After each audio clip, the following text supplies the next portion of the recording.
एक पागल हर वक्त बस ये कहता रहता था, गुलेल बनाऊंगा चिड़िया मारूंगा, गुलेल बनाऊंगा चिड़िया मारूंगा। एक दिन उसे पागलों के डॉक्टर के पास ले गए। डॉक्टर ने उसका इलाज किया। इलाज करने के बाद डॉक्टर ने उससे पूछा, बताओ अब क्या करोगे?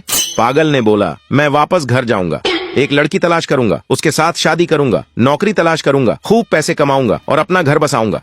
डॉक्टर ने बोला, शाबाश, बहुत खूब, और फिर क्या करोगे? पागल ने बोला, मेरे बच्चे पैदा होंगे, बच्चों को किसी अच्छे से स्कूल में दाखिल करूंगा, फिर अपने बच्चों के बर्थडे मनाऊंगा, लोग मुझे गिफ्ट देंगे, शर्ट पजामे देंगे। डॉक्टर ने बोला, शाबाश, फिर क्या करोगे? पागल ने बोला, फिर उन पजामों से इलास्टिक निकालूंगा, उन इलास्टिक से गुलेल बनाऊंगा और चिड़िया मारूंगा।